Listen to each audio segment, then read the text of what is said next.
Alright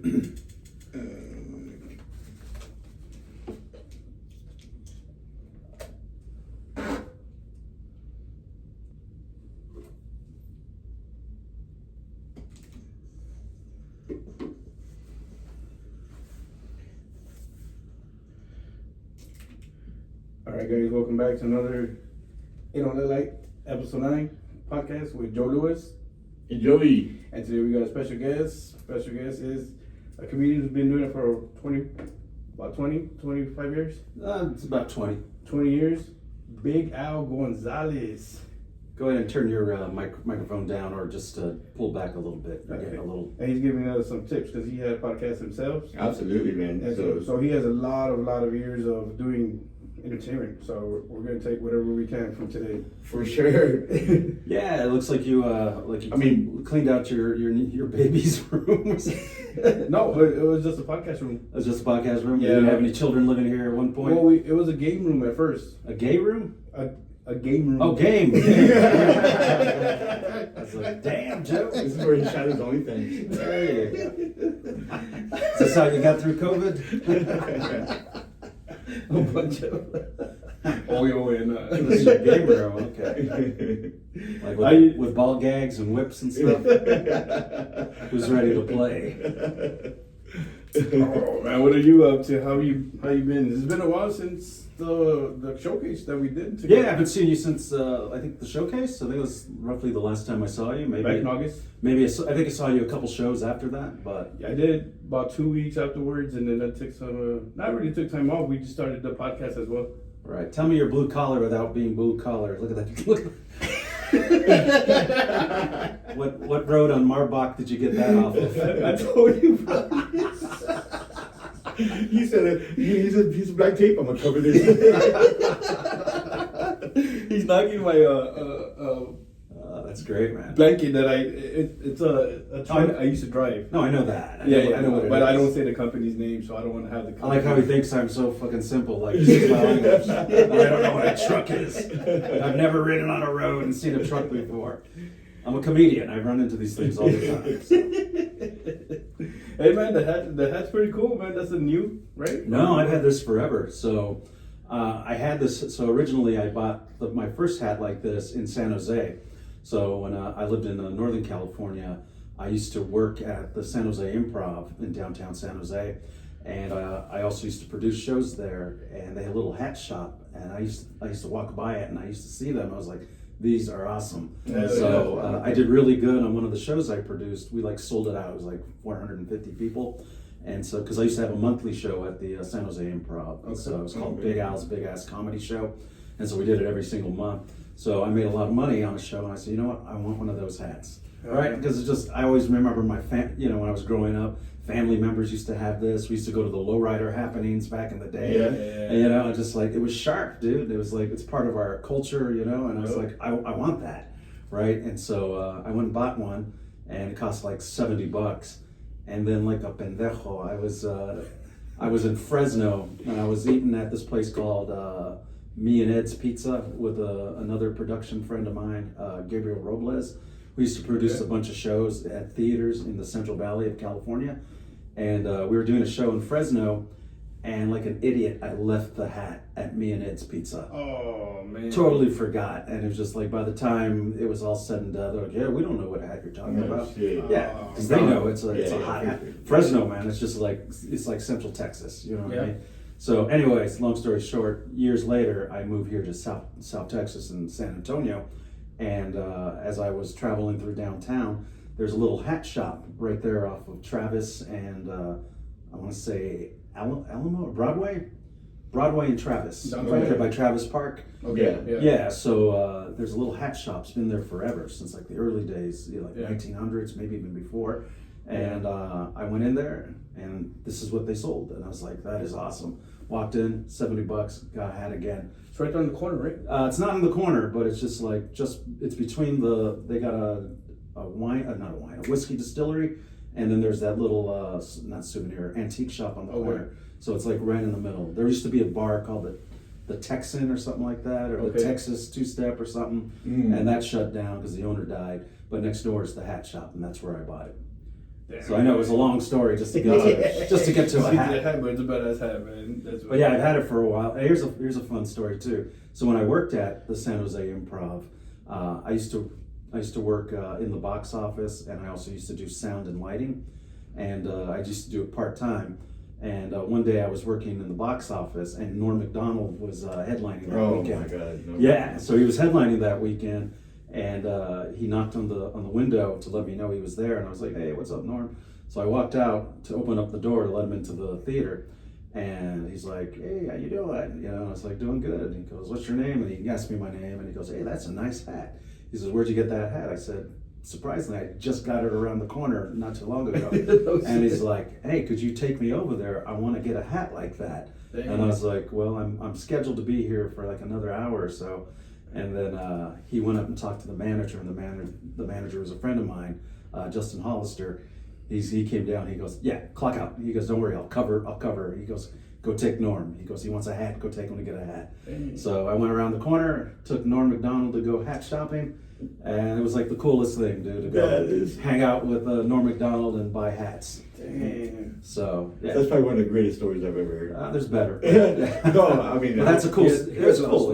Yeah, I grew up watching Norm Macdonald. Are you a big fan of Norm? Yeah, Dirty Work, and I mean, me and my brother, shit, man, Norm Macdonald fans, man. So, it's heartbreaking when he passed. Yeah, I mean, he was a very nice guy, very sweet dude, and and I like how. The character in his movies never changed. Like he didn't have to be like this outrageous kind of guy. Just really that was his voice. Pretty much. I feel like the guy would just have to be himself. So, yeah. So what? I'm sorry. So what was your name again? Joey. Joey and Joey. Joe Lewis. Joe Lewis and you're both Joes, is what I'm saying. Yeah. Joe and Joey, both bald, both heavy set, no neck looking Mexican dudes that live in Marbach. All right, cool. Yeah, that's cool. Yeah, we got the Raza back there. So what's it called? Two no necks with a podcast. It could be. We did a cartoon of it, man. Family Guy, like family cartoons. Yeah, Family Guy cartoon. Oh man, it was horrible. They made us look extra fat, man. They didn't have to do a cartoon for it to look horrible. That's pretty bad, guys. And we always talk about food on the podcast all the time, so we fit our fatness. Bro, you didn't get that way talking about it. You guys actually eat it. So for sure. Hey, we gotta. Don't get me wrong. I'm a big dude too, but I'm also taller than you two short fuckers. Yeah, for sure. So it spreads out a little bit. It's because you wear a hat, that's why. Yeah, there you go. Sure, tell yourself it's the hat. Shit, I don't gotta impress nobody, man. I'm married. Me too. So I'm sure your wife's saying the same thing. We're watching. No, I know. I don't need you stabbing me later. We're gonna take you the back now. We're gonna show you the back. Hey, come out here. We got some barbecue. You got the side door back here. Pulls out the Finero and showed up, and I don't know what happened. So you won in 2018, man. You won Best Comic. So for I don't know how long, but they've been doing this competition here in San Antonio called the Funniest in South Texas. And anyways, they've been doing it for a long time. And I moved here back in 2015, and I did the competition in 2016, I think, or 2017, one of the years. But anyways, I did the competition, and I didn't even get past the first round. So I had gone up. I was still kind of, I think it was I can't remember exact date, but it was kind of, what's the word I'm looking for? Like, I hadn't gotten used to the scene yet. I don't know what people laugh at in this area. And so I was coming in doing stuff, from San Francisco and LA, and I was still kind of getting acclimated to the area. But also, I mean, again, there's no excuses. I should have done better. But also I had to follow like a bunch of comics who did not do well. So it was just like bomb after bomb after bomb, and then I had to go up and basically use the first couple minutes just re-warming them up. And I did. I got them back, and then I got them laughing, but by then it was too late, so I didn't get past it. And then no, it was 2016. Then 2017 I did it, and I made it to the finals. So I made it to the finals in 2017, and then in 2018 I didn't want to do it. And then my friend Mike Suarez, he's like, why aren't you going to do it? And I'm like, dude, I did it last year. I made the finals. If I do it this year and I don't make the finals, then I'm going to feel like crap. And he goes, who gives a shit? He goes, it's just a little competition in San Antonio. He goes, just do it. He goes, at the end of the day, it's stage time. And I was like, you know what? You're right. It is. That's all it is. Just stage time. I'm not booked that day, so go and perform. So I signed up for it, and I did the competition. And at the time, I was also working at the downtown club. So I was a bartender at the downtown club called the River Center Comedy Club. Okay. And they had the trophy in the bar. Damn. So the whole time, because they did all the preliminaries there, so they keep the trophy there till the end. And so every day that I worked, I would see it. Right, I saw that trophy every single day that I came in. And then I would get a cloth. I would get a cloth, and it was between the two margarita machines. And I used to tell the other bartenders, I said, "Hey, don't get my trophy dirty." And then I would wipe around it jokingly, but that's what I would say every single time. I go, "Hey, that's my trophy. Don't get it dirty." Or I tell them to go clean up the mess around my trophy. And I kept saying that.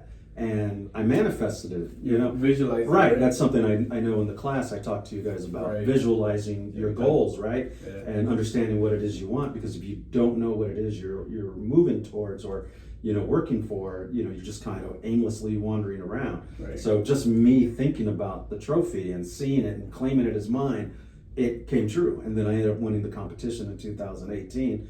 And that was like the most awesome thing, because I had done competitions before back in the Bay Area, but I just never did well. Yeah. And so to come here to a new town, and within 3 years, within 3 years I won it. First year nothing, second year finals, third year win it. So that was pretty good. That's pretty bad. Yeah, I thought it was fun, and I still got it. It's the biggest thing I own, except for my couch and my bed. So outside of my couch and bed, that trophy is the biggest thing in my house. How many comics show up to do that? Oh man, it's about 10 comics each round, 10 to 15 comics each round, doing 5 minutes. Okay. So yeah, there was about several rounds, so maybe like 70-ish. Damn, and then it narrowed down to like roughly 10 comics. So is that the span over just a couple of days? Or? No, it's a span of a couple weeks. Okay. Oh shit. Yeah, so it takes a couple weeks. Damn. So once a week or what? Like there's a couple shows during something like that. I don't remember. It's been a while. So technically, I was officially the last winner of the Funniest in South Texas. So after that year, they had stopped doing it. The next year, Debo had won the competition at the LOL, but at that point they weren't doing the Funniest in South Texas anymore. It was just kind of like the Funniest in San Antonio in that area. Yeah, but they didn't. San Antonio Yeah, but they didn't call it the. Because I don't know what happened, because they sold the club, and so it was new owners and stuff. Okay. But yeah, Debo was technically the last winner of the competition, and he kicked ass, and he moved on. It was him and another comic, and they went over to the finals, which is in I think it was in Dallas. So I did the finals too, and I didn't do well in the finals, but it was pretty tough competition and stuff. So. Also, you're fighting against the home team with all their friends and family. Yeah, absolutely, yeah, for sure. Again, no excuses. Damn.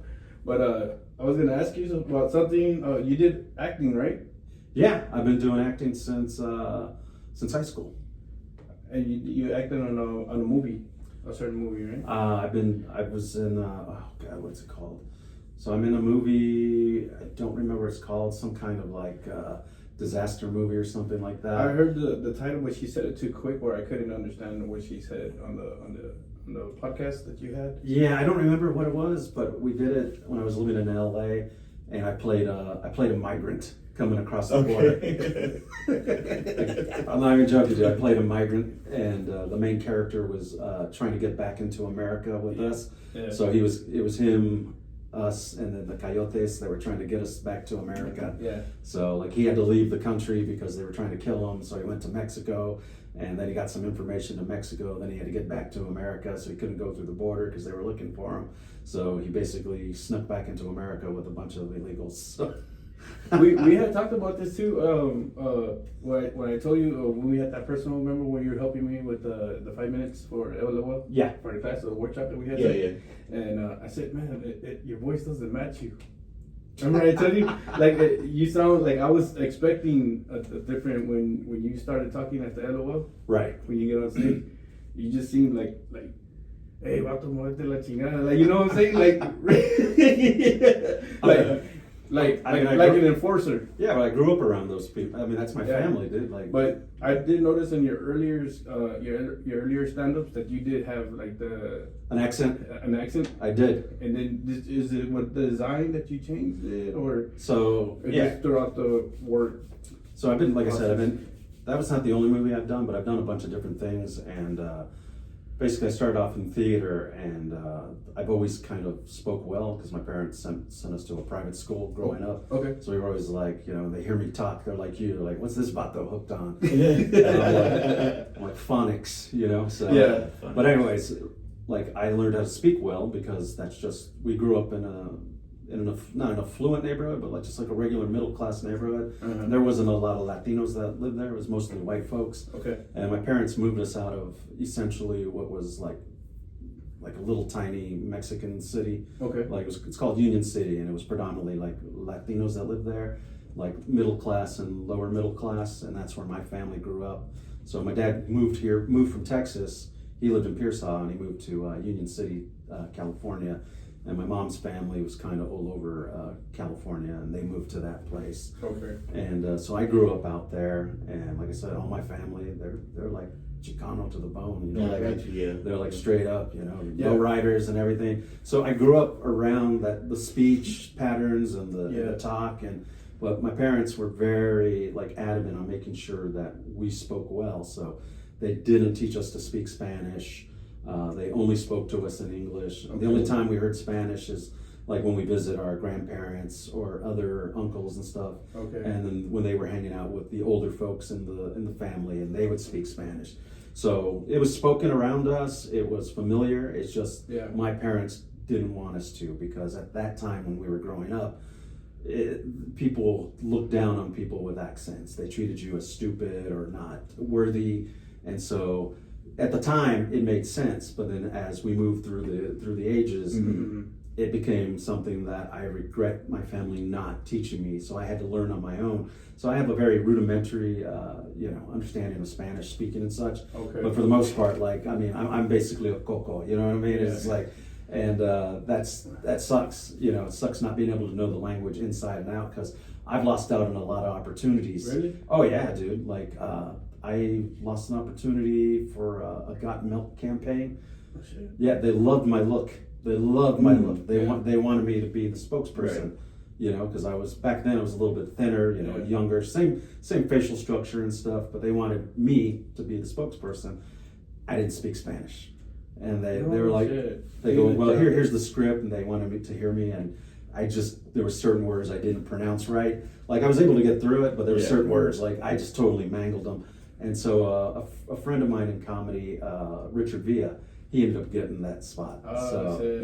Which is cool. I don't, no hating on it. I just didn't speak Spanish. I wasn't the right person, but I lost out on a lot of gigs because of that. Damn. But if we go back to what your original question was back in the day, I spoke with an accent. Well, the thing was, when I first started doing comedy, I grew up, watching, what's his name? Paul Rodriguez. Okay. I grew up watching Paul Rodriguez. I grew up watching, those Latinos, right? And then at the time, I was already familiar with George Lopez. Okay. And some of the other guys, like Fluffy and, Willie and a bunch of other dudes. So that's how they spoke. Okay. And my mom used to have us watch Que Locos. Oh shit, man! Which was produced by Mike Robles, who lived here in San Antonio for a while. Yeah. He passed away here in San Antonio, and I got to know him, and we became friends. And he actually helped me a lot when I first moved here to San Antonio. So I originally met him in San Francisco when I was working at Cobb's Comedy Club, and I was a door guy there. And they brought their show called Latin Palooza. Okay. And he was part of it. Joey Medina was part of it. And then a few other guys. I can't remember who. Darren Carter was part of it. But anyways, I've known these guys off and on throughout the years. But I would listen to them, and that's how they spoke. So when I first started doing comedy, I thought that's what I was supposed to do. I was supposed to do a character right? And so basically I was doing a version of what I thought I was supposed to do, right? Right. And so I would come in the stage and I go, "Ole, ¿cómo estás? What's up? What's up, hombre? What you doing, bro?" Right? And so you had the suit, right? I would wear the suit. I would wear button-up shirts and ties. I used to comb my hair back with the pompadour and everything. Okay. Oh yeah, dude. I did the whole look, dude. Yeah. And I did that for the longest time. Like I had the accent. I was like, "Ole, ¿cómo estás? What's up, fool?" Right? And that's how I delivered. And one day, it was like after a few years, I ran into an old friend of mine from college, Chris Storin, and one day he had listened to me do a set, and he come after I got off stage. We were outside. I think it was at the Punchline Comedy Club, and he looks at me and he goes, "Hey, bro, what's that?" And I go, "What do you mean, what's that?" He goes, "That the way you talk. What's going on?" I'm like, "I don't know, just doing my set." He goes, "Bro, what's with the accent?" He goes, "You don't even have an accent." He says, "Why would you talk with an accent?" I'm like, "I don't know. That's what I do." And he goes, "Stop. It's weird." And I was like, "Okay." Because he knew you, right? Right, because he knew me since when we were in college. Yeah. And so, anyways, he'd seen me act. You know what I mean? So he saw me do acting. Like I did Shakespeare. I did like independent stuff. You know, I did Shakespeare. I did. You was the line. I did Shakespeare 3 times. I did the first time I did it at a college called Ohlone College, and I played like this little side character. But I was also the understudy for Romeo. So I had to memorize all the lines from Romeo, just in case the actor got sick. Then I would have to fill in. So he never got sick, but I got to tour the local high schools. Okay. Me and the understudy for Juliet. That's so we got to go to all the high schools and do the performance. So I still remember just like some of the lines. Like I always remember like it's like. But soft, what light through yonder window breaks? It is the east, and Juliet is the sun. Arise, fair maiden, and kill the envious moon, who was already sick and tired of grief. Something like that. But yeah, I still remember that. There's a little bit more to it, but yeah, from to this day, I still remember that that monologue. Yeah. Because they made us memorize it. So those are some of my earliest memories of doing theater. So I ended up doing it again. I keep raising my shoulders because it's falling down. But I did it again at another college, and this time they cast me as Benvolio. Oh shit! Which is his cousin. He has a major. He's basically one of the principal actors in the first half, and then he's gone in the second half. He's no longer there until the end. So, anyways, I played that, and then I played a priest in Twelfth Night. So, Twelfth Night, which is another play from Shakespeare. So I did it 3 times. Yeah, I did. I played a priest wearing a robe and stuff. But holy water and everything. Throwing holy water and smoking a little. And the liquor as well. Yeah, but I did all kinds of different things, and I actually played a gangster in a play where I played the lead gangster for this one gang, and they made me wear. I had tattoos and I had to have my hair spiked and colored. Spiky hair and it's colored and stuff. And they made me wear like this tough guy clothes. Yeah. And so anyways, there used to be a picture in the theater with me and the other guy who played the other gangster. So it was just some independent play they wrote, and so they cast me and the other guy as the lead gangsters. So. Damn. Are you doing acting this year or anything? Yeah, I did a music video recently. I don't know if you saw it. I saw something on Instagram. I don't know if that was it. Jennifer Pena or something. Oh, Jennifer Pena, she's back. Right, she's a musician, right? Yeah, that's her. She's back. So she just did another. She did another music video. A friend of mine, Brian Ramirez, who's a wonderful director here in San Antonio. Mm-hmm. He directed it, and he made a post online. Hey, look, I need extras, and I hit him up. I go, hey, dude, I'll do it.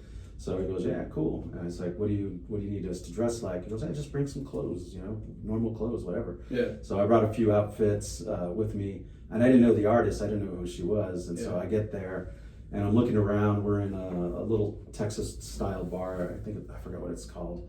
Anyways, it's a little Texas cantina-style bar, Western, and we go in there. And I'm looking at everybody, and I'm like, oh yeah, these are all San Antonio people. Like they are dressed like San Antonio residents. Yeah, like Tejanos that go to a club like that. Yeah. And I was like, well, all right, I'm not going to wear that. I'm going to wear something different. So I thought about what the music video was about, and I listened to what Brian was telling me he wanted. So I was like, this costume. So I put on a black shirt, threw on a nice expensive, not overcoat, like a suit jacket. I put a suit jacket and then a nice black shirt underneath, and then I just had my jeans and some nice boots, and I had my hair like slicked back in a ponytail and just kind of hanging a little bit on the side. And yeah, he loved the look. And as they were coming by us, I was just goofing around, being silly. So whenever I'm like on stage or whenever I'm doing like films or stuff like that, I get into character, man. Yeah. So I get into the whole character, and I make sure that I'm doing what the director wants me. So I was being silly. I was making faces. I was dancing. I was just being a goofball, right? Yeah. Because he wanted me to be this certain character. So I did it, and apparently it's what directors call the camera loves you. Where the camera it wants to focus on you. Right. Like out of everybody in the scene, the camera's looking at you. Mm-hmm. You ever watch a movie, like it's not even the lead actor, it's like somebody who's like the smaller role. Right. Yeah. And they just steal the scene. Yeah. The you camera, remember like that one guy in Greece that was like this or doing some right, like the camera loves them. The camera wants to focus on that person. There's something about them. And it's just like, it's kind of weird how technology understands that. Yeah. Anyway, so that's what happened.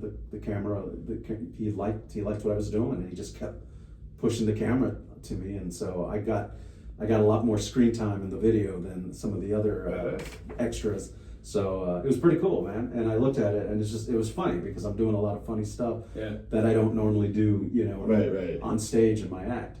So like it's weird because like I do have acting, and I did improv for a long time. Okay. So I used to do improv in San Francisco, and I used to do a lot of character acts, a lot of different characters, a lot of different voices, physicalities and stuff like that. And so I was pretty quick. I was very quick at it. That's why if you ever notice when I do crowd work, I'm very quick. Yeah. So it's what the heckle room, bro. What we're talking about when you talk to the audience. And he talks It was pretty graphic. Pretty graphic there. You remember that thing? I don't remember, but I just.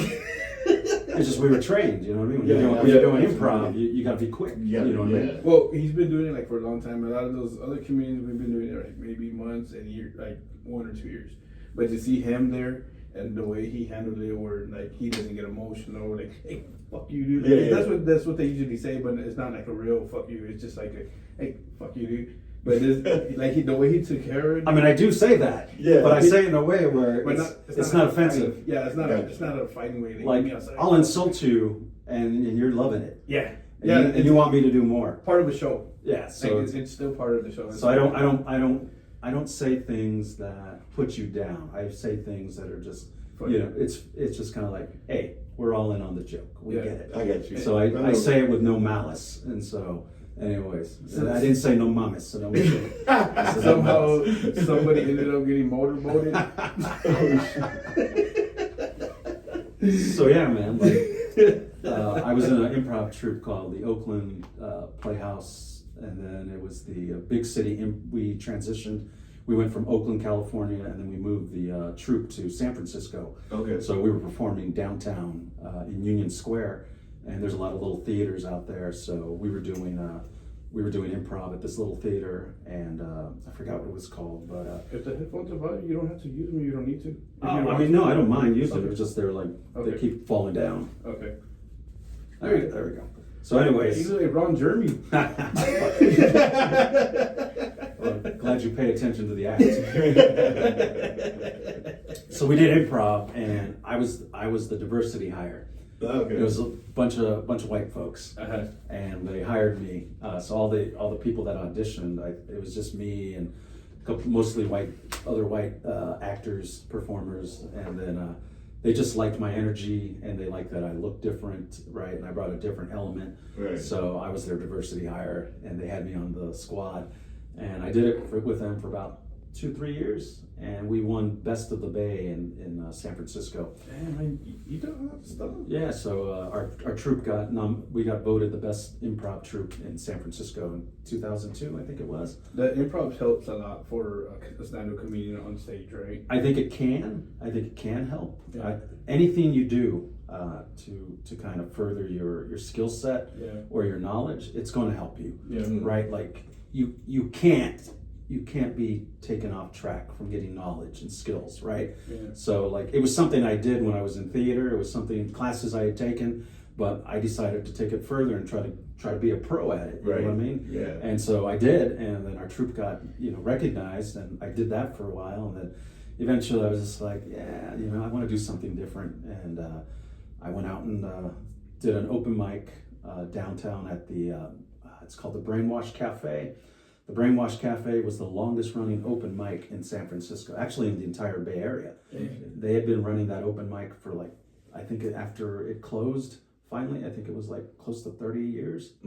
So yeah, it was like somewhere around 20 something years. So it'd been going for a long time. And it was run by this guy named Tony Sparks, who was kind of like he was the local mentor. So it was the open mic that everybody went to. Everybody went to that mic. It was the one mic where everybody got their start. And he hosted it. He was super positive. Like he encouraged everybody. And then he would give you advice. And then he kind of like if he watched your set, he goes, "Hey man, I like what you're doing. You should talk to so-and-so." Because he understood that what you were doing worked with that group of people. So he tried to connect people so that people can move forward. Right. Kind of like the Kill Tony situation? No, it's a little bit different, but kind of in that same realm. Like every scene has that one room where they meet people, and the people that run that show, they're very helpful and move people around, right? And so, anyways, that's what he was. He was kind of, we call him the Godfather of San Francisco comedy, open mic comedy. So he's like our God. We call him the Godfather. Because he'd take care of us, dude, and he never wanted to headline. Never wanted to headline. He came. So he's like I forgot where he's from the South. He grew up in the South, but he was doing comedy in New York for the longest time, and then he moved to the Bay Area, and then that's where he stood. He's still there now to this very day, but he enjoys being the host. Like he's made a career out of being the host. I think he likes the whole fact that he gets to see everybody. He gets to see everybody, and he knows everybody, and he's never gonna not work, because every show needs a good host. So like people who don't want to learn hosting, they're just killing opportunities for themselves. Because being a good host is just like, it's so important. Like you go to a comedy show and just like, God, this sucks. And it's like, and it starts with the host. If the host doesn't warm up the show, if they don't get things started, if they don't bring that energy and carry it, you know what I mean? They don't know how to save a show when things go sideways, then the show's going to go sideways, right? So that's why it's important to learn skills like that, like hosting. So I learned early on, you know what I mean? So I watched everybody who hosted, and I picked up cues from them, and I was like, okay, that's good hosting. That's good hosting. That's good hosting. So I took pieces of those, and then I just kind of threw them on myself and used my own personality to kind of like adjust. And dude, I got so much work because I was not afraid to host. And the thing is, you'll hear it in the comedy scene, right? Nobody wants to host. They all want to be the headliner. They all want to feature. Nobody wants to be the first person. But you know what? Well, why does nobody want to host? Because the way the system kind of transitioned. So in the old days, the host was actually the MC, the master of ceremonies. That's what MC means. You know that, right? So MC actually means master of ceremonies.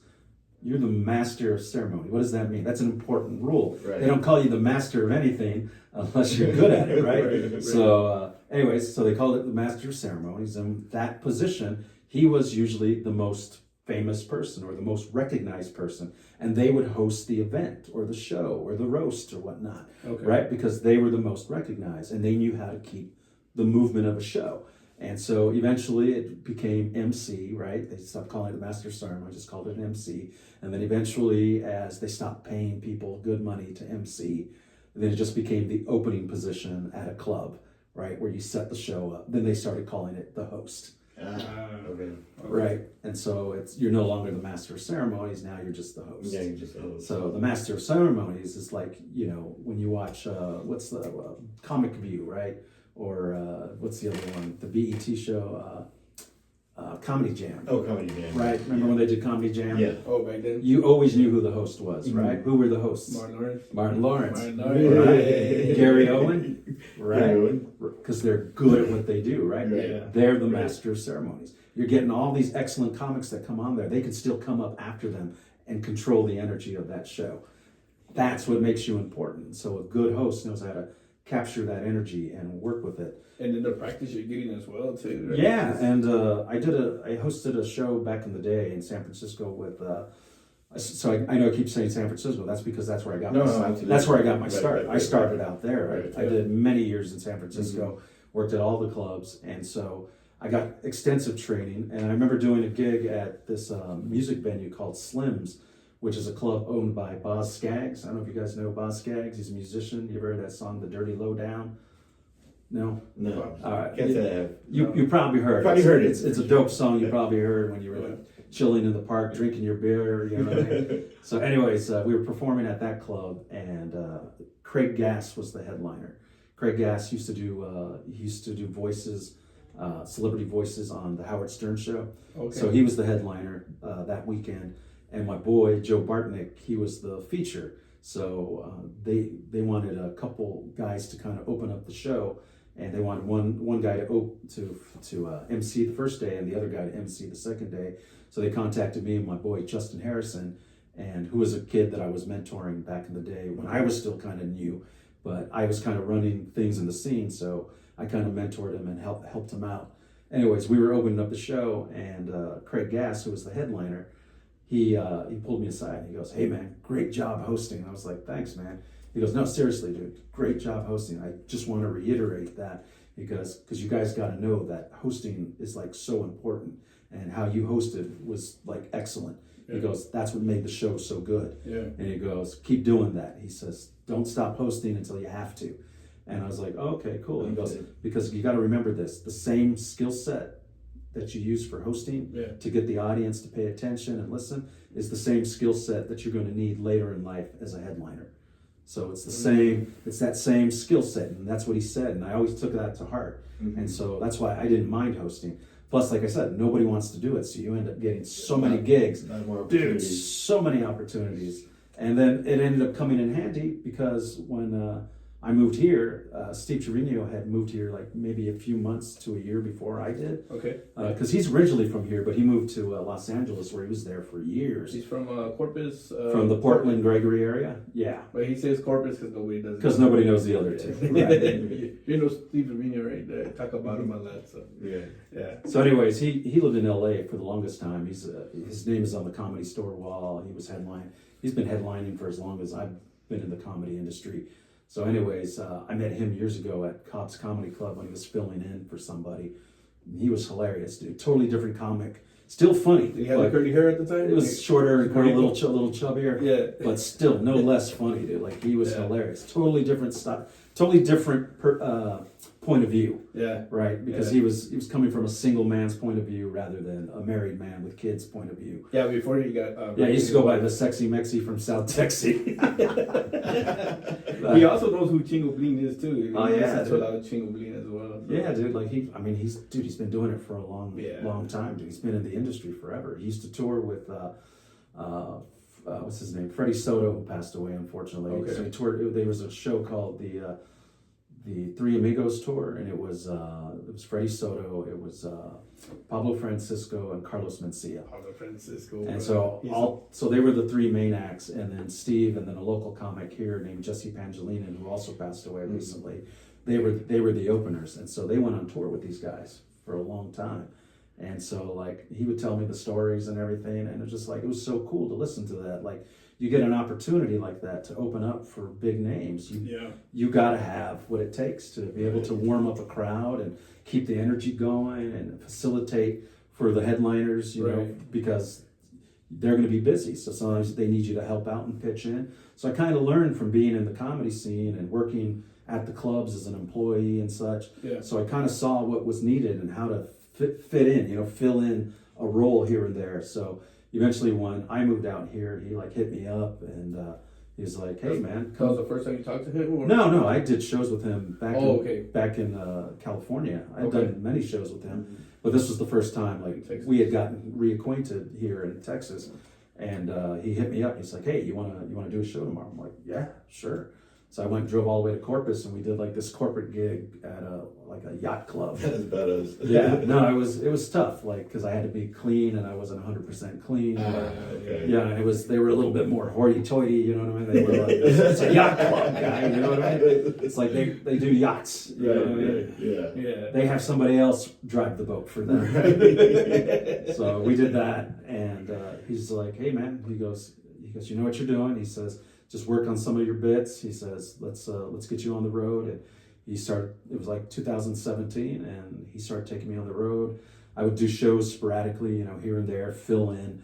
And then during COVID, I jumped in and I was full-time because nobody else wanted to travel during COVID. Okay. So for the entirety of COVID, I was his opener, and it was just me and him.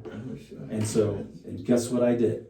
Host. I hosted. I opened up. You did host, and then you did your set. Well, yeah. So and then you would. So Steve and other comics at his level, they do what they call two-man shows. Oh, okay. So it's only two comics, whereas the local clubs, they usually do three-man shows. Okay. So you'll have your host, your feature, and then your headliner. The host comes up, does anywhere between 5 and 15 minutes, depending on the contract. Mm-hmm. And then they leave, and then the feature comes on, and they'll do anywhere between, 20 and 30 minutes, depending on what their thing is with the headliner or the club. So anyways, with Steve, he wanted me to do 20 minutes up front. And so I got to go up and host and go up and do my 20-minute set. So that's like, you're doing two things. Okay. So like, you have to be a good host. Not only be a good comic, but you have to be a good MC. You need to get that show started, make announcements, bring them up the right way, There's a certain way to bring up headliners. You got to find out how they want to be brought up. Not everybody wants to be brought up the same. Some people want you to read a laundry list of credits and stuff. And then other guys are like, just say my name, dude. I don't care. they know who I am. Right? And so that was like with Steve. Steve would just say, tell him my current special and bring me up by my name. I was like, okay. So I go, hey, he's got a special on Netflix. Please give it up for Steve Trevino. And then he'd come up. And then one time I did a bad job. Like I just wasn't connecting. And I did a horrible job. And then like I was bringing him up, and they didn't erupt in applause, right? Because I didn't warm him up. So then I went out and I was like, come on, guys, give it up. And I started clapping and cheering. And he comes up, and afterwards, he pulls me aside and he goes, hey, don't ever cheerlead for me. He goes, I don't need you cheerleading. He goes, you didn't do your job. He goes, so don't go on try to do something like that. He goes, I'll go in, I'll do what I got to do. He goes, I know how to fix it. Don't do that.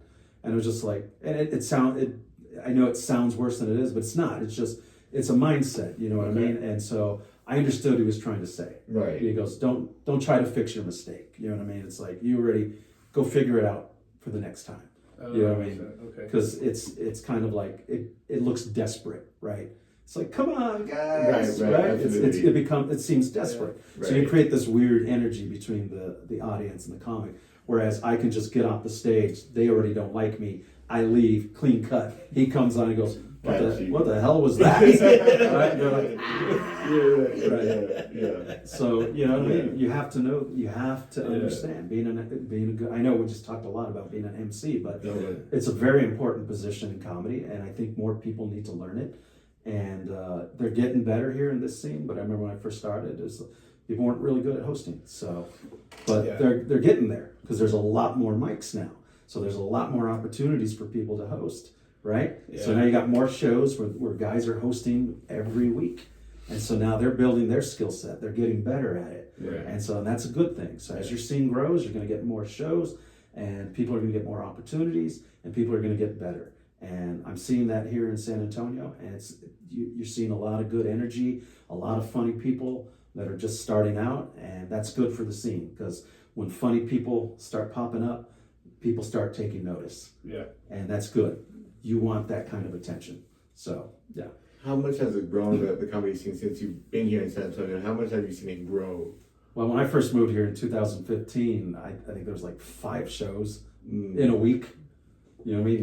Now we're down. Now we got like anywhere between 2 and 4 shows a night. Yeah. On some evenings. Sometimes you could catch like 3 mics. Right. In one day. Oh wow. And so that's a good thing. You know what I mean? Right. So, but like when I first started, there was like only a handful, and so like I was like, how am I going to work my stuff out? There's no mics, right? Right. And so like that's when I was just like, well, I need to find something else. So I talked to a couple local people, and they're like, hey man, why don't you?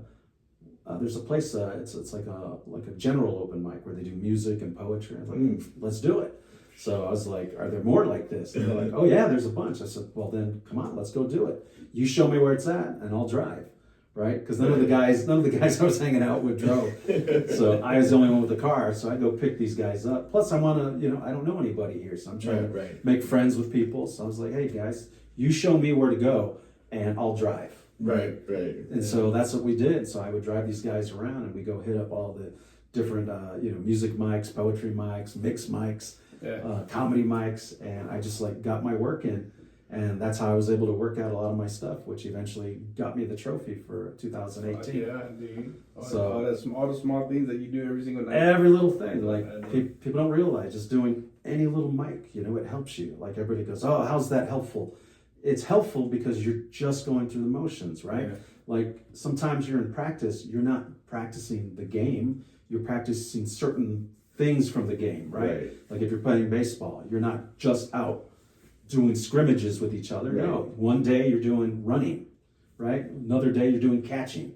Another day you're working on your batting, right? Another day you're working on cardio or muscle strength or your mental game. Maybe you're sitting down and they're teaching you how to focus, right? And get into your mental game. So there's different aspects to the game, right? And there's other times where you got to go out and promote yourself, right? They get the players to do commercials or go out and do interviews or, just to get people to notice, right? And so it's the same thing with comedy. There's so many different aspects to it that every single mic, you have to have a goal of what you're going to accomplish with that mic, right? Kind of like when I come in for this podcast. Every podcast is different, right? And you guys are different. You don't know how to interview a certain way, or maybe you do know how to interview a certain way, right?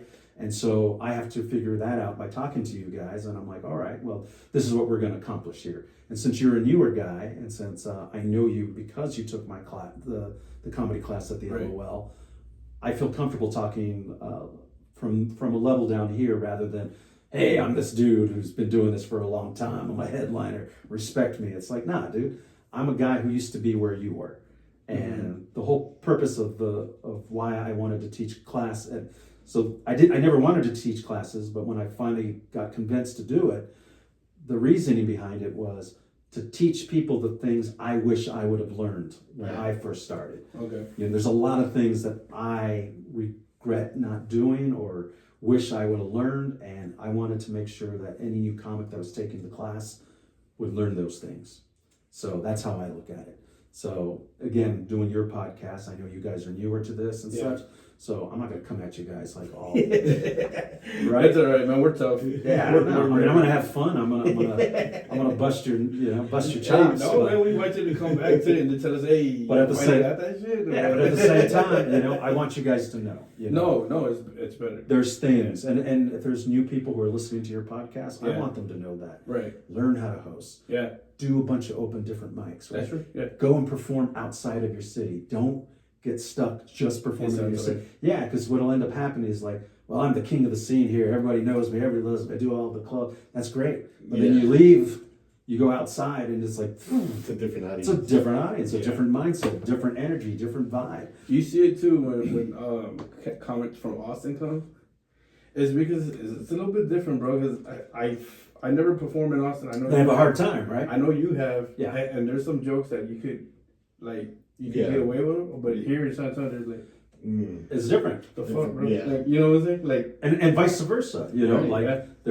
There's some jokes you can probably get away with here, and you go there, and people are like, ugh. Yeah. You know what I mean? Yeah. They want to hear something different. You know?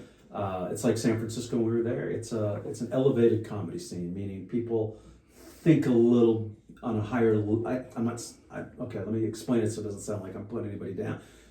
They think a little bit different, right? They're a little bit more socially conscious. Right. They're all about social consciousness and environment and politics and stuff like that. Yeah. So, you're going to get more of that in their comedy. You know what I mean? They're striving to, it's message comedy with a message. Even if it's not in your face, there's a message behind it at some point. And that doesn't mean there were comics who were just not, there was comics also who were just doing regular funny comedy, but they were striving to be different. They were striving to be unique and have a unique voice and say something.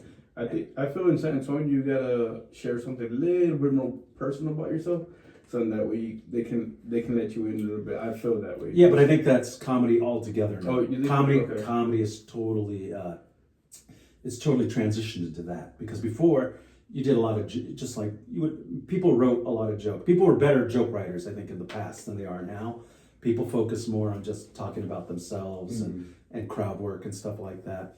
But joke writing is kind of an important thing. You want that to be the backbone of your set. You could still do a little crowd work or work the crowd a little bit, or just talk about yourself, because we're kind of in this voyeuristic era of comedy now, right? Yeah. Where we get to know a little bit more about each other, right? You see people, they have their streaming shows, their podcasts, the videos they do on the social media, right? And it's a little bit more personal, right? Yeah. But you need that. You need that so you can connect to people. So what's happening now is we got this tool, the most powerful tool in the universe, and this thing allows us to connect to every single person, and they get to know who we are. And the thing is, with stand-up, it's in the moment. You have to be in the moment, right? And then people see you and they're like, well, I like you. How do I keep in touch with you? How do I see what else you're doing? Well, that's why you do a podcast. That's why you do content. That's why you do movies, or you do videos. I like to talk to you about the podcast before. Remember in class, he was like, yeah, dude, you should do it. And then you said, I'll be on there when the whole point is just do something. Do something that gets you out of your comfort zone. And the beginning, you're not going to be doing that great. It's going to be okay. It's probably not going to do well. Only a few people are going to listen to. Like, I know coming in, we're probably only going to get a handful of people that listen to that. Yeah. But it's okay. There's nothing wrong with that. Right. Yeah, because you guys need to learn how to do this and get better at it. Yeah. And so getting people like me and Rick to come in here, we're going to drop some, nuggets on you guys so that you guys can advance. Absolutely. And I know Rick has been in this business for a long time, and that guy has a wealth of knowledge, and he will let you know. But tap into that. But I'd rather have you be blunt than not know. I mean, he's very blunt, and I'm kind of blunt too. Exactly. But I've also learned, over the years, I've learned how to soften that bluntness.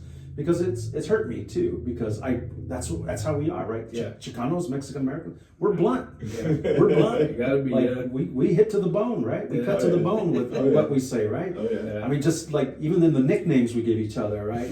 Like we call it gordo, flaco. He told us that too. Mosca, right? It's like the thing that's worst about you. We call it out, that's right? Yeah. And that's just the way we are. I don't know where it comes from. I don't know where it originates from. But it's a culture where we keep each other in check all the time. All the time. And so, like, coming from that kind of culture, that machismo culture, right. That checking culture, it doesn't always translate into the comedy world, because you're going to be dealing with a lot more sensitive types, Right.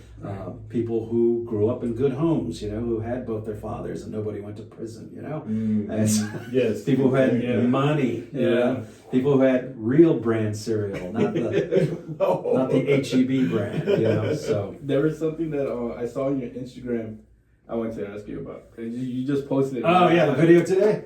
What was that about? So my friend Christian Lee, his mom owns a costume shop called it's called Cherry's Costumes Galore. It's down on 9200 Broadway Street, right here in San Antonio. So it's like down on the other side by the airport. So they've owned this costume shop for a long time. So I've been there. I've hung out there. I've known Christian for a while. We call him Kit. But he works for my other company, my virtual reality company that we have. And but I've known him for a while through my other friends. And what was I trying to say? Oh yeah, he was looking for people to do a TV appearance for the costume shop. So we were on. So basically, I said, yeah, I'll do it. I said, just give me a costume. So we did this appearance on Ken's 5, and so they dressed me up as a cholo. I mean, I'll show you the picture right here. So they got me dressed up as a cholo for Ken's 5, right? So, and that was pretty cool. And we got on TV and we did that. So I'll show you what it looks like right there. So that's the. Oh shit! So that's the. Oh shit! Okay. Dang. So that's the look, right? So that's what I went with for the cholo look. Here's another one. So I'll show you that right there. So you guys can pop it on your. Oh shit! Oh, absolutely. So that's me being a cholo, right? So, anyways, I had fun, and so I took that and I made a little commercial video. I don't even know that was you. Yeah, dude, that's me, dog. I was just gonna say it's acting. That's what I'm trying to tell you. Yeah, it's all acting. That's what you're doing. Like, there's me again right there with the homies, and they're all dressed up. fuck, you went in disguise, man. Right? You know, Shit. right? Yeah. So that's the whole thing about performing. We're performers. Yeah. So we go out and we do that. You ever seen Frankie Quinones? Yeah. Right. He does a bunch. Go look. Total Fit. He does. That's one of his characters. Yeah. But he also does a character called Carmelita, which The is chick, right? Right. Yeah. Dresses in drag, and it's funny, dude. Yeah. It's hilarious. I actually did a music video with him back because he started in San Francisco too. Okay. And we used to do a lot of shows together. As a matter of fact, the very first billboard I was ever on was with him in Stockton, California, man, which is hardcore, dude. You ever been to Stockton? I've heard. Stockton's hardcore, dude. You gotta fight, right? Oh yeah, You that's definitely gotta fight. that's a right? tough town, dude. Yeah. But they had our Diaz brothers are from there. yeah, they had our really. Diaz brothers. Oh, Yes, okay. they- Yeah, the Diaz brothers. Yeah. Yeah, they've come out to some shows that I was on. No shit. Yeah, dude. Yes. I met- He's always Stockton, motherfucker. Yeah, I met them, and I met Kane Vasquez. K. Velasquez. Yeah, Velasquez. Yeah, Damn, bro. I've always big liked old him. head. You think your heads are big? No. This guy. That guy was a fucking killer. Oh, yeah, man. for sure. Beat the shit out of Brock Lesnar. But the point being is, Frankie does a lot of characters. Yeah. Right. A lot of characters, and that's what's got him where he's at because he commits to these characters. He does so many different versions of himself, right? Some things he's seen, and he was practicing that stuff back in the early days. And like I said, I did a music video where he's playing Carmelita, and then I was, if you look it up, it's called Es So Spicy. That's so spicy. Okay. Es So Spicy, and I play a bodyguard.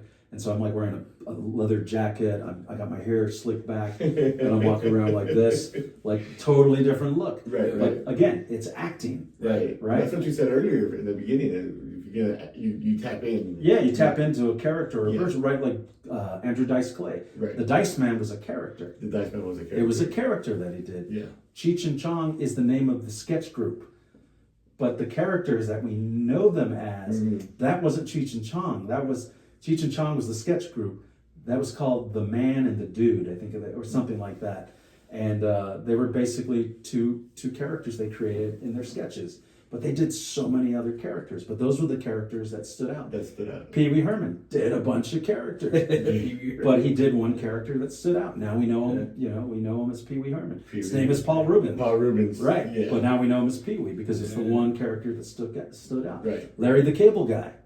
That wasn't who he was. He was what's his name? Daniel Whitley. Dan Whitley, and he was a comic, and he did this character for the radio, and that character did really well. And then he just kind of eventually blossomed into him doing it on stage. Right. So again, you're going to try as many things as possible. Don't get stuck in believing, oh, I have to do it this way. No, dude. Until you're famous, until you're known, you can change your act 100 times until you figure it out, until you find the thing that works best for you. Okay? Yeah. I mean, you dressed like that when I first met you, when you came in for... Yeah, I'm going to stick to it. No. Yeah, so... but that's that. But that's you're the Zoot Zooter right there. Yeah. Man. That's like what the 1950s, right? Yeah, That's so... the 50s or 60s, right? Zoot suits are like 40s, 50s. Older, Yeah. older than that. 40. So, anyways, I did another commercial, and Hey. Oh, what happened there? So, hey, I was like, Shit. I know he's getting back to acting. I was like, but then if you look at me in that Jennifer Pena video, again, totally different dude. Like, what was that one for? I act like Can you a- talk about that? No, this is just it's a commercial for the. Oh, really? Yeah, I made that specifically for my friend's costume shop. Oh, shit. Okay. Yeah, no, that was the commercial. Oh, okay. I pretended that it was behind the scenes for a commercial when it actually was a commercial. So it's again, dude. You fake. They say, there's this fake it till you make it, Right. or You had a better line. what was it? Act as if. Yeah, Act as if, right? Yeah. So if you want to be an actor, if you want to do roles like that, Start doing it now. you start doing it now, right? Yeah. So Frankie started back in the day, and he wasn't afraid to do characters, right? Right. Monty Python, right? You know who Monty Python is? I don't know if you know who they are. No. They're an old British sketch group, and they did a bunch of different characters. They played men, women, they played rich people, poor people, they played all kinds of historical characters and stuff.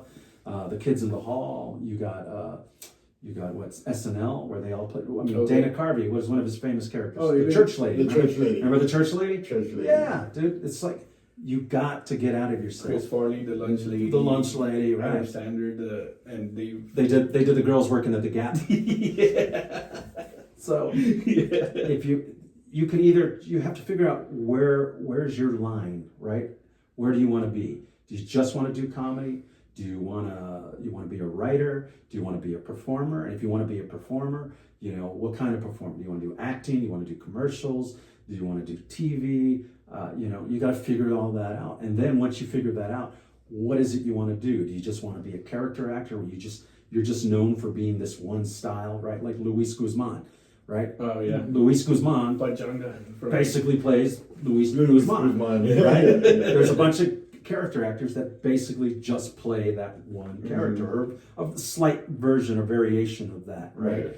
And then there's other guys that can transform into different characters, right? Like Johnny Depp, right? Oh yeah. He's played so many different people, right? You got Right. guys like him. You got guys like who's the other one? Leonardo DiCaprio. You got Robert De Niro. They can transform into other types of characters. Right? They can play different types of people, and that gives you more options. You know what I mean? So you can be so focused to where you're excellent at this one thing, and then you just become a utility. What do they call it?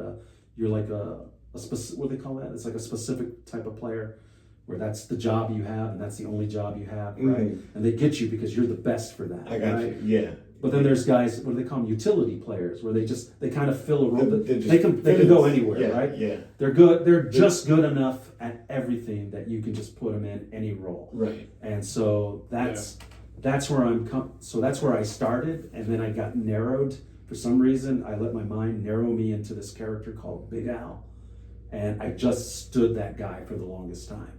And now that things have changed in my life, now that I've come to a place where I feel more comfortable with my life and myself and who I am and what I've done, and understanding the road I've traveled and the skill sets I've learned, I'm willing to go out there and do the things that I learned, right? And go out there and have fun and just try different stuff and get attention and get people to say, hey, that guy would be perfect for that role. That guy would be, I want to work.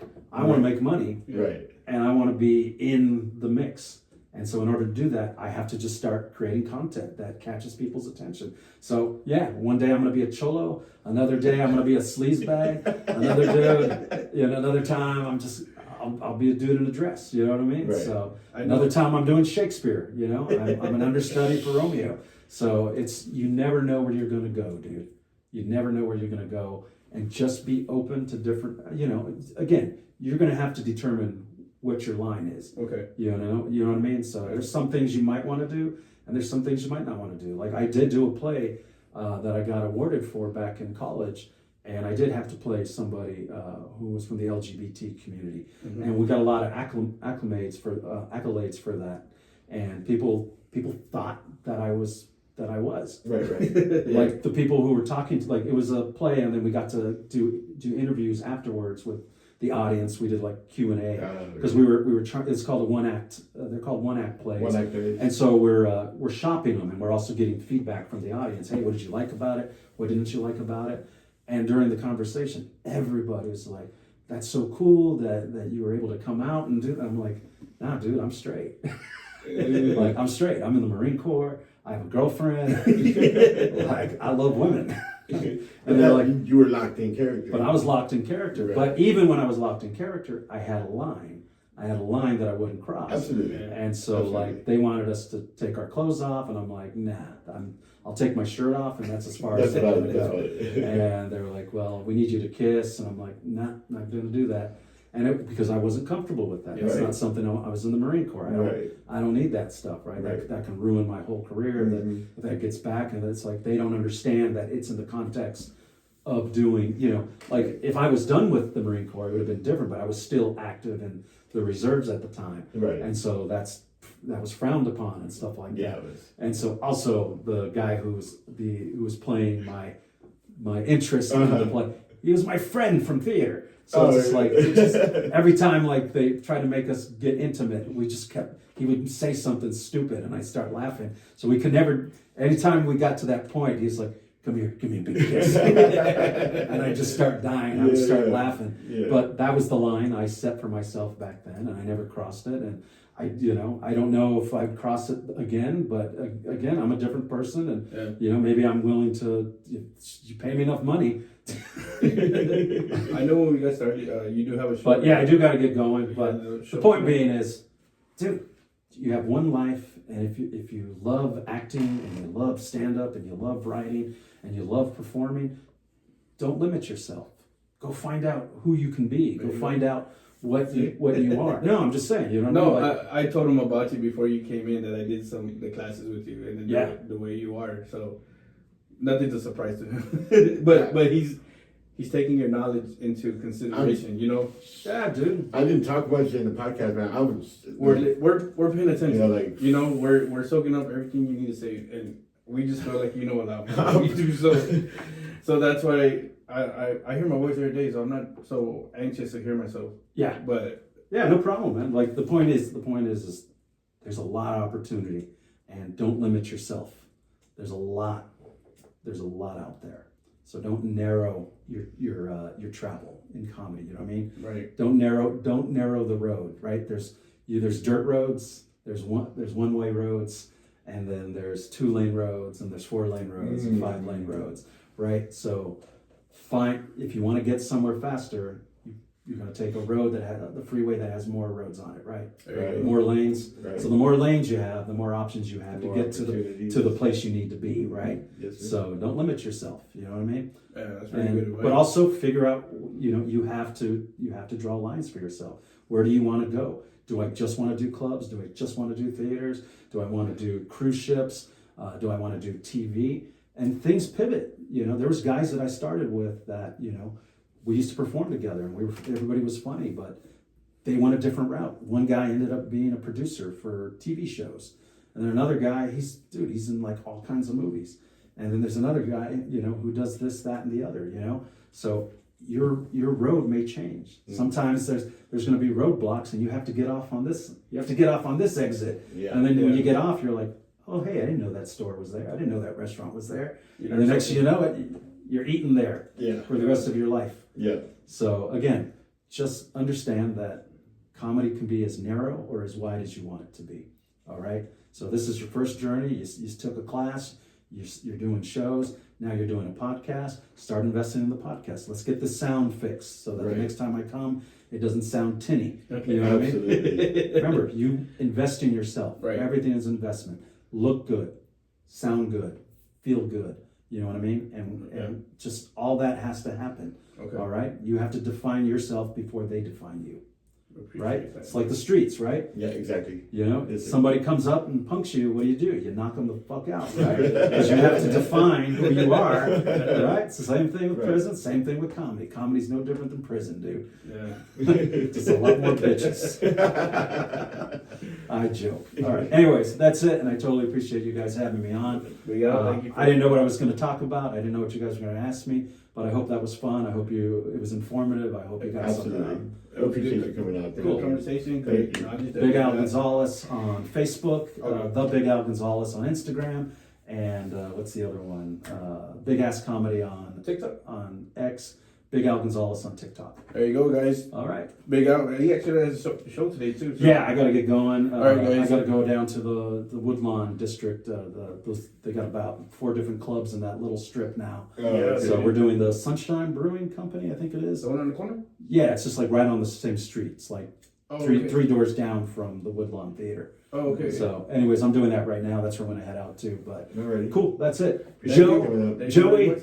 Good to meet you guys. I appreciate you very much. Now I know him. So that's cool. All right, Vato, órale. Gracias, amigos.